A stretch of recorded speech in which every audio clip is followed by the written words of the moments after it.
welcome to another episode of BEaTS Research Radio.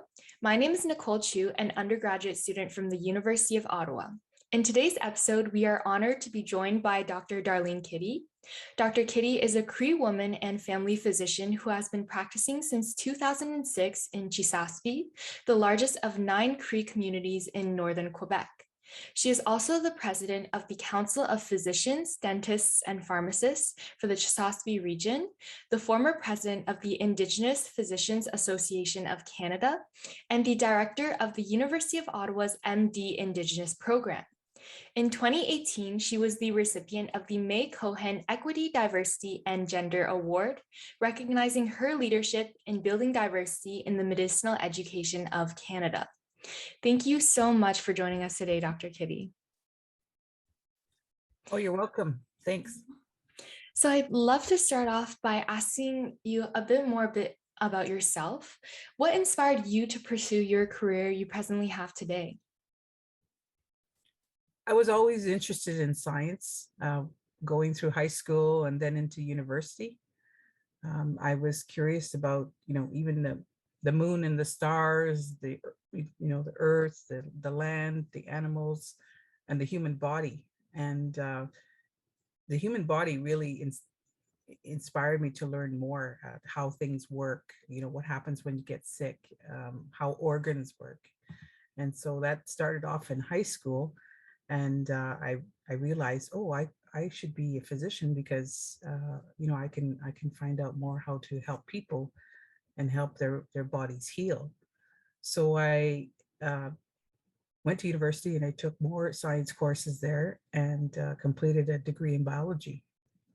That's kind of the first steps towards becoming a physician.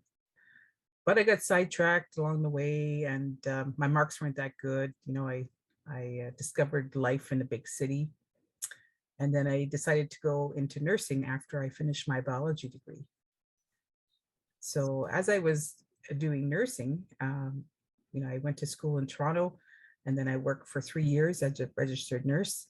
I learned more and more how health professionals help people with medical conditions to get better, or at least at the very best they can be.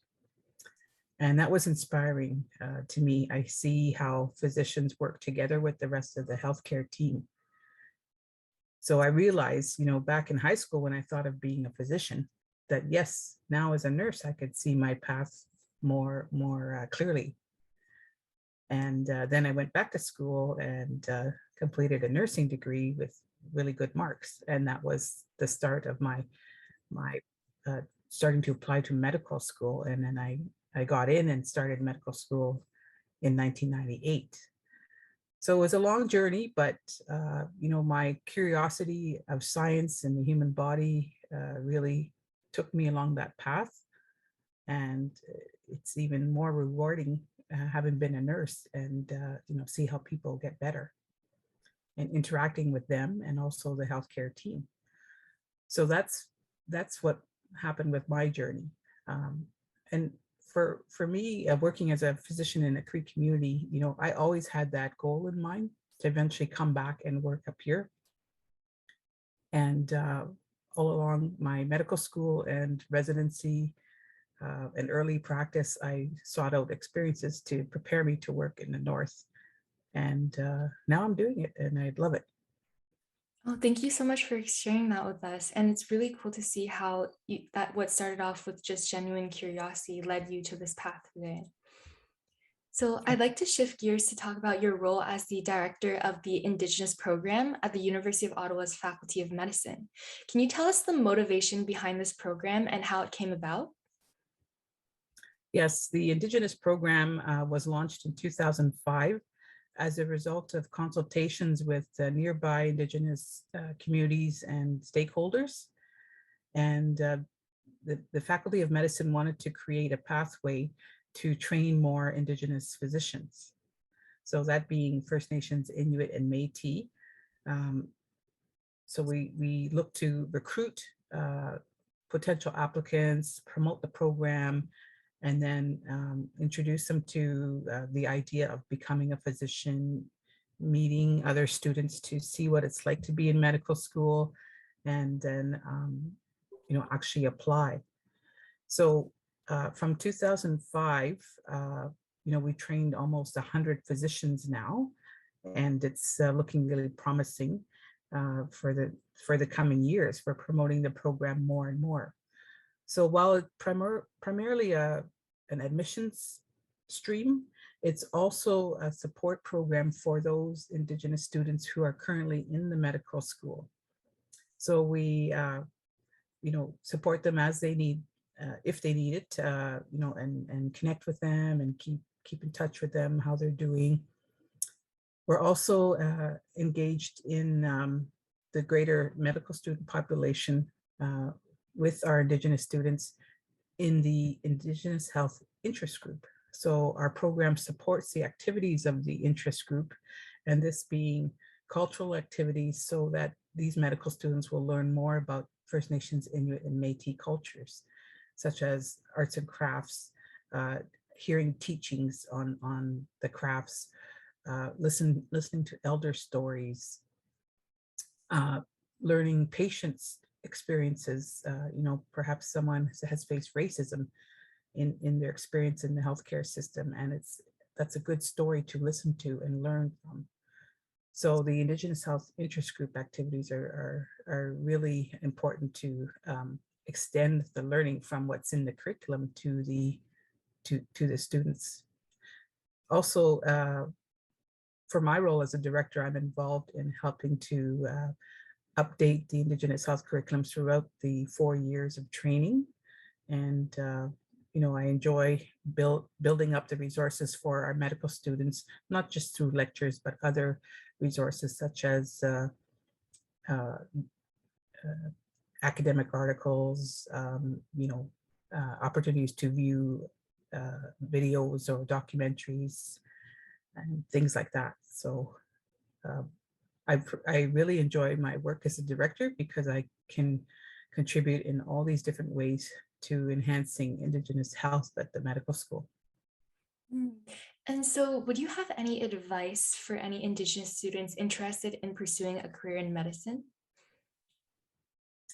Yes, I like to relate this to my own experience because I like to say that I learned from the school of hard knocks.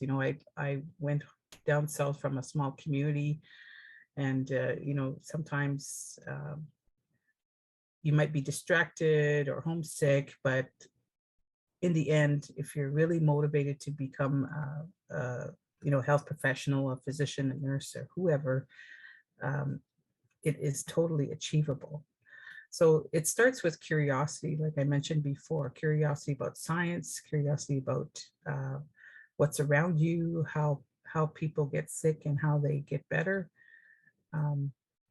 And having a long-term goal, like where you see yourself working in 20 years time or 10 years time.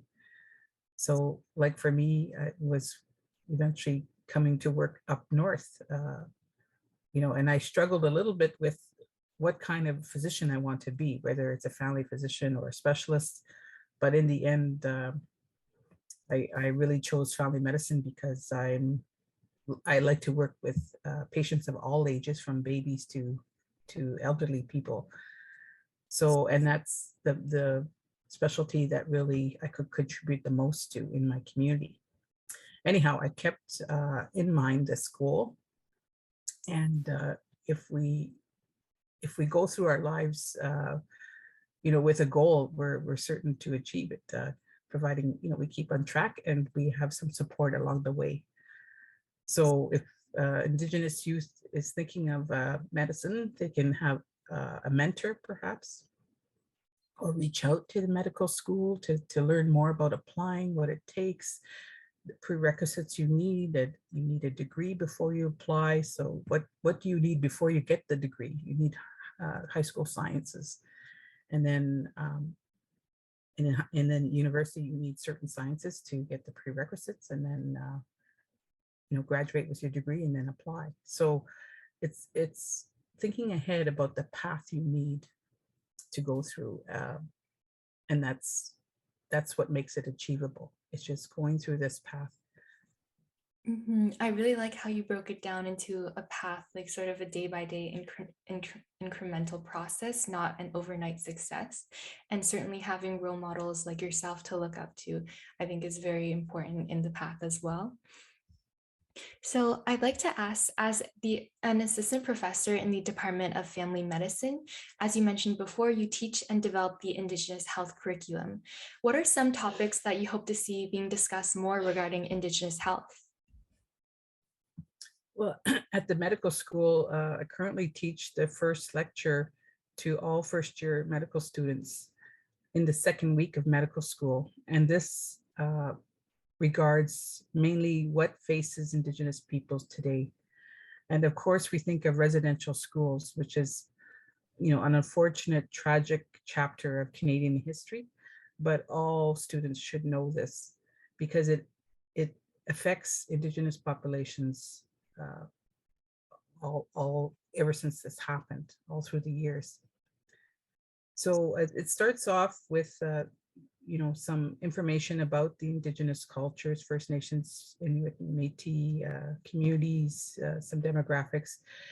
Then we go into the residential school experience and show how it has affected the health and social context of Indigenous people. And, a lot of that is trauma related. We see problems today because of that. Family problems, substance use. Sometimes it affects the way, the path of people's lives. So it's important to understand that context to appreciate what their actual health is like and their social problems. And with this, we also learn the positive aspects of their lives, because while some people really struggle, and you see some, First Nations and your Métis people living on the streets in downtown Montreal or Vancouver, there are many others that do relatively well in life. And they have positive influence of their culture, their language, their family life. So it's not all negative. And it's important to address that implicit bias, that people think, oh yes, all Indigenous people are like that, but they're not really. It's important to bring in the positive side to appreciate, the strength of culture, the diversity even amongst nations, and the beauty of their languages, their traditions, their ceremonies, because that's really what contributes to their health and well-being. So I like to present this positive side to show that, there is a lot to learn, and you can't just make assumptions about how people live or why they live that way. You have to dig deeper. You have to understand what's behind that. So that's part of medicine that I like, is that curiosity to know more. And it starts off at the beginning of medical school, which is great. So now we're looking at enhancing the curriculum to offer more information and opportunities, not just by lectures, but other experiences to learn about Indigenous cultures and how it relates to their health.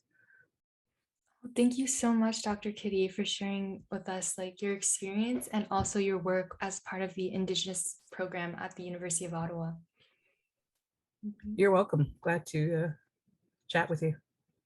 And thank you to all BEaTS Research Radio listeners for tuning in. Don't forget to like and subscribe to our YouTube, Twitter, and Instagram channels at BEaTS Research Radio.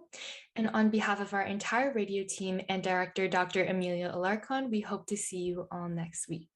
Thank you. Thank you. Bye.